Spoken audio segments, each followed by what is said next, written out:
Dr. Elena Vega brushed dust from the peculiar fragment, her skepticism gradually giving way to confusion. After 15 years as a leading paleontologist specializing in human evolution, she thought she'd seen every type of fossil imaginable. This was different. "Dr. Vega, you might want to see this," called Damien, her graduate assistant, from across the excavation site. The morning sun cast long shadows across the Ethiopian plateau where they'd been working for the past 3 weeks. Elena carefully wrapped the anomalous fragment and placed it in her specimen case before making her way to Damien's position. Her boots crunched on the ancient soil, disturbing earth that had remained undisturbed for millions of years. "What have you found?" she asked, squinting against the rising sun. Damien pointed to a small outcropping of rock. "There's something embedded here. It doesn't match any known hominid patterns." Elena knelt beside the formation, her experienced eyes immediately spotting the inconsistency. "Hand me the fine brush, please." With delicate precision, she cleared away millennia of accumulated sediment. As more of the object was revealed, her heartbeat quickened. This wasn't stone, bone, or any natural material. It had a metallic sheen, with perfectly geometric patterns etched across its surface. "This is impossible," she whispered. "The dating puts this layer at roughly 2.8 million years old." Damien leaned closer. "Are you suggesting this is manufactured?" Elena sat back on her heels, momentarily overwhelmed. "I'm not suggesting anything yet. We need to document everything meticulously and run comprehensive tests." By evening, their team had uncovered 7 similar artifacts, each defying conventional explanation. In her tent, Elena examined the pieces under specialized equipment, growing increasingly disturbed by what she was seeing. "The molecular structure isn't matching anything in our database," she told Damien as he brought her a much-needed cup of coffee. "The alloy composition uses elements we recognize, but arranged in configurations I've never seen before. Could it be a hoax?" Damien suggested, though his tone indicated he didn't believe this himself. Elena shook her head. "The stratigraphic integrity is uncompromised. These objects have been here for nearly 3 million years, Damien. That predates Homo habilis." She pulled up digital renderings of the artifacts on her tablet, manipulating the 3D models to fit together. "They're components of something larger. See how the edges align?" Damien nodded slowly. "So what are you thinking?" Elena hesitated. Her career had been built on rigorous adherence to scientific consensus. She'd publicly criticized researchers who proposed alternative theories about human evolution, dismissing them as attention-seeking pseudoscientists. Now, facing evidence that contradicted everything she believed, she felt vertigo-like disorientation. "I'm thinking we need to be extremely careful," she finally said. "When we publish this, it will upend conventional understanding of human development." "When?" Damien raised an eyebrow. "Not if. Science follows evidence, Damien, not comfort." Elena carefully stored the artifacts in a secure container. "Tomorrow we'll expand the dig perimeter. If these pieces are here, there might be more." That night, sleep eluded her. Outside, the vast African sky sparkled with distant stars, and Elena found herself wondering if the answers to her questions lay somewhere among them. For the first time in her career, the story of human evolution seemed far more complex, and perhaps far more extraordinary, than she had ever imagined. Dr. Elena Vega stood before the Academic Review Board, their skeptical expressions mirroring her own former attitude toward evolutionary anomalies. The conference room at Cambridge University felt stifling as she presented her findings. "These artifacts exhibit technological properties inconsistent with any known ancient human civilization," she explained, gesturing to the holographic display. "The carbon dating and stratigraphic analysis are conclusive. These objects are approximately 2.8 million years old." Professor Hammond, the board chair, leaned forward. Are you suggesting, Dr. Vega, that early hominids possessed advanced metallurgical knowledge? No, Elena replied firmly. I'm suggesting these artifacts aren't of terrestrial origin. The statement hung in the air like a physical presence. Someone coughed uncomfortably. That's a remarkable claim, Hammond finally said. One might even call it career-ending. Elena had anticipated this reaction. I was equally skeptical when we made the discovery. But after 6 months of analysis, no other explanation fits the evidence. Perhaps your dating methods were flawed, suggested Dr. Winters, a senior paleontologist. We employed 3 independent dating techniques, Elena countered. All confirmed the timeline. She proceeded to share the molecular analysis, showcasing the peculiar atomic arrangement and isotope ratios found in the artifacts. These alloys contain familiar elements structured in ways that defy our understanding of metallurgy. We've also identified encoded mathematical sequences within the geometric patterns. As the presentation concluded, the silence in the room was deafening. Elena knew her reputation was balancing on a knife's edge. She had spent her career ridiculing ancient astronaut theories, only to now find herself advocating a similar position. The funding for your expedition will be suspended pending further review, Hammond announced. This board needs time to evaluate your claims. Outside the conference room, Elena leaned against the wall, closing her eyes briefly. Her phone buzzed with a notification, another rejection from a scientific journal. The establishment was closing ranks. That evening in her hotel room, Elena examined a fragment under a portable microscope. The pattern seemed to shimmer, almost like they were responding to her attention. A knock at her door startled her. "Who is it?" she called. "Delivery," came the response.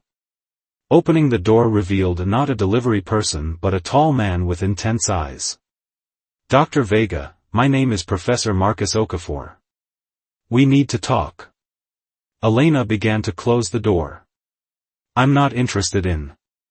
"I've found matching artifacts in Nigeria," he said quickly. Her hand froze on the door. "That's impossible. The site location is classified." "Different site, same artifacts." Marcus handed her a data drive. "Review my findings. I believe we're looking at components of an ancient communication device, one designed to contact its makers." Elena stared at the small drive, understanding that accepting it meant crossing a threshold from which she could never return. "Why trust me with this?" she asked. Marcus smiled slightly. "Because like you, I once thought I knew everything about human origins. Now I know better." Elena took the drive, knowing her search for truth had just become significantly more complicated, and potentially more dangerous. Professor Marcus Okafor's data matched Elena's findings with uncanny precision. The Nigerian artifacts completed several of the geometric patterns her team had documented in Ethiopia. "The similarity is undeniable," Elena admitted as they compared notes in her makeshift laboratory. University facilities had become increasingly unavailable to her since the review board meeting. Marcus nodded, his fingers tracing a holographic rendering. "These components appear to form a communication matrix of some kind. See how the patterns create resonant frequencies when properly aligned?" Elena studied his academic credentials again. Quantum archaeology wasn't a field she was familiar with, but his publication record was impressive. "How did you become interested in this research?" 5 years ago, I discovered similar anomalies at a dig site near Lake Chad," Marcus explained. "My findings were dismissed, my funding revoked." "Sound familiar?" Elena smiled wryly. "Becoming painfully so." Over the next several days, they worked intensively, combining their research data. Marcus's expertise in quantum field theory complemented Elena's paleontological knowledge, creating a synergy that yielded rapid progress. "If we're right," Elena said one evening as they shared a simple dinner of takeout food, human evolution may have been guided or accelerated by extraterrestrial intervention. The evidence suggests at least observational contact, Marcus agreed.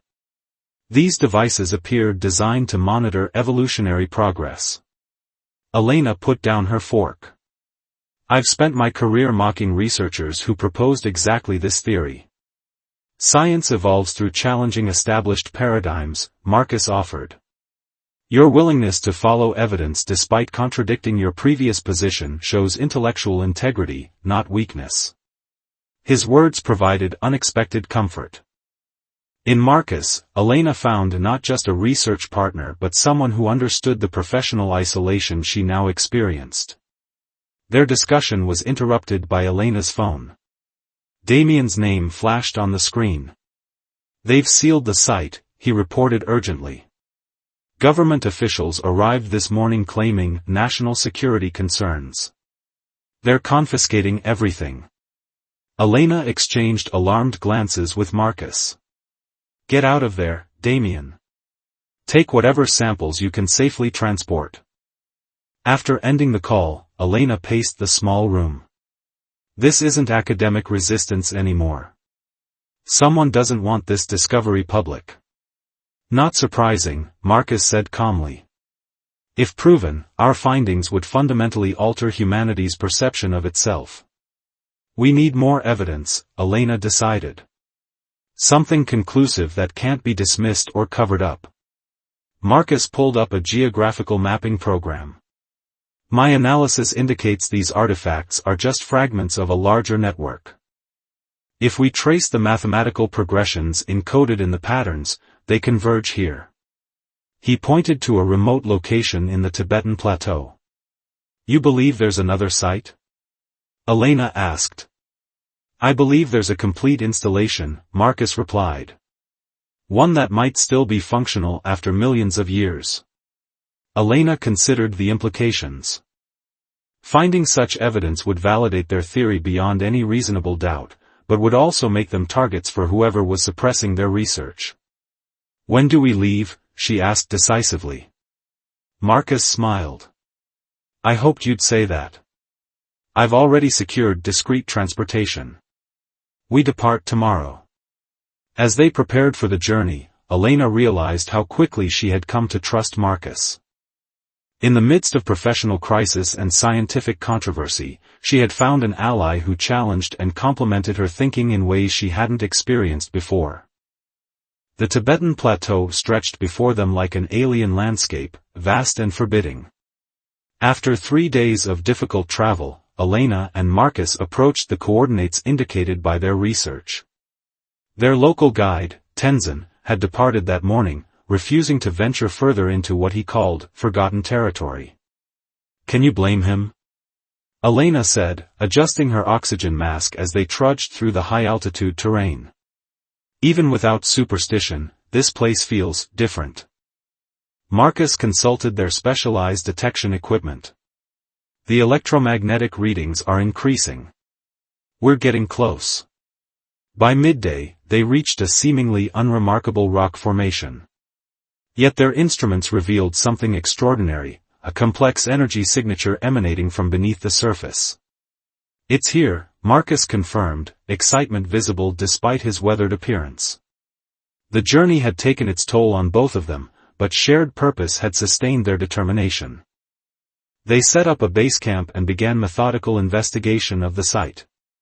By evening, they had uncovered what appeared to be an entrance, concealed by millennia of geological processes. We should rest before proceeding, Elena suggested, noting Marcus's exhaustion. Whatever's been hidden here for millions of years can wait until morning. As night fell, temperatures plummeted dramatically. Their small tent provided minimal protection against the biting cold. Huddled for warmth, Elena found herself acutely aware of Marcus's proximity. Why did you believe my findings? She asked. When no one else would? In the dim light, his expression was contemplative. Because truth matters more than consensus. And because your research complemented mine in ways that couldn't be coincidental. I spent years ridiculing people who proposed theories like ours, Elena admitted. The irony isn't lost on me. Science is perpetually unfinished, Marcus replied. The most dangerous position is believing you've reached its conclusion. Their conversation continued into the night, intellectual dialogue gradually giving way to more personal revelations. Elena found herself drawn to his methodical mind and unwavering integrity. The isolation, the shared purpose, the intellectual connection, all combined to create an unexpected intimacy. When dawn arrived, they emerged from the tent with renewed purpose, their connection deepened by the night's conversations. The entrance they had discovered led to a narrow passage extending deep into the mountain. Their headlamps illuminated symbols matching those on the artifacts they had found thousands of miles apart. These markings are pristine, Elena marveled, recording everything with meticulous care. Protected from erosion and human interference. The passage eventually opened into a chamber that defied explanation, a perfect hemisphere carved from solid rock, its walls covered with intricate patterns that seemed to pulse with subtle luminescence. "It's responding to our presence," Marcus whispered, watching as sections of the patterns activated as they moved through the space. At the chamber's center stood a crystalline structure resembling the combined artifacts they had discovered. When Elena cautiously approached, it emitted a soft hum, then projected a three-dimensional stellar map into the air above them. "It's showing us their origin," Marcus breathed, recognizing astronomical configurations. As they documented the phenomenon, Elena felt a profound shift in her understanding of humanity's place in the cosmos. Whatever intelligence had created this installation had been observing Earth's evolutionary processes millions of years ago, perhaps even influencing them. "We found it," she said, her voice mixture of awe and vindication. "Irrefutable evidence." Marcus took her hand, their fingers intertwining naturally. "The question now is what we do with it." 6 months after their Tibetan discovery, Elena stood at a podium before the United Nations General Assembly. The chamber was filled beyond capacity, with billions more watching the live stream worldwide. "The evidence is conclusive," she stated, her voice steady despite the magnitude of the moment. "Extraterrestrial intelligence monitored, and likely influenced, human evolutionary development. The installation discovered in Tibet contains technological components that remain functional after nearly 3 million years, demonstrating engineering capabilities far beyond our current understanding." Behind her, high-resolution holograms displayed the evidence, the artifacts, the installation, and most compellingly, the astronomical data extracted from the central crystalline device. Professor Okafor's team has verified that the stellar map identifies a specific star system approximately 47 light-years from Earth, Elena continued. "More significantly, we've detected periodic transmissions emanating from the installation, outbound communications that appear to have been sending evolutionary data from Earth for millions of years." The international scientific coalition formed to validate their discoveries had overcome initial skepticism through rigorous methodology and transparent research protocols. What had begun as Elena's isolated struggle had evolved into humanity's most significant scientific breakthrough. "This discovery doesn't diminish human achievement," she emphasized. "Rather, it expands our understanding of our place in the cosmos. We are part of something greater, a long-term evolutionary process perhaps replicated on countless worlds." Following her presentation, Marcus presented the technological implications of their findings. Several components of the alien technology had already yielded advances in quantum computing and materials science. When the formal proceedings concluded, Elena and Marcus retreated to a quiet conference room, momentarily escaping the global media frenzy their research had ignited.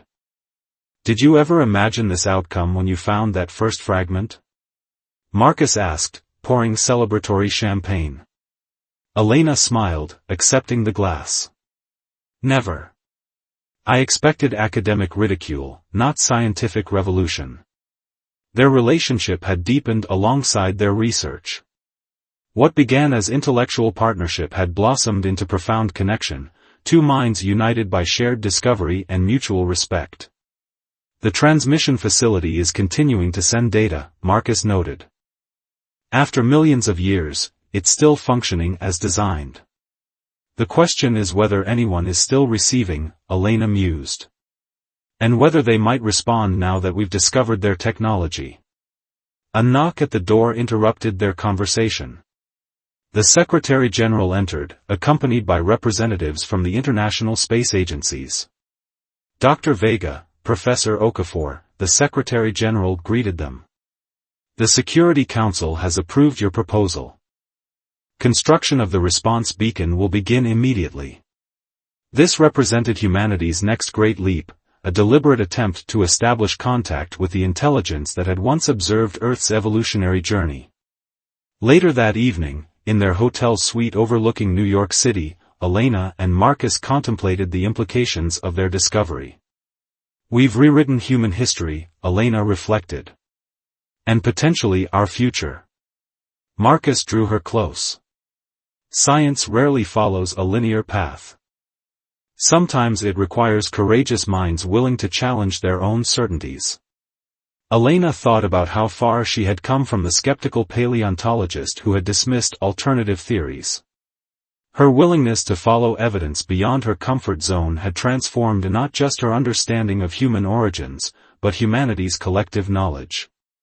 Whatever comes next, she said, gazing at the night sky visible through their window, we face it together, as scientists and as partners.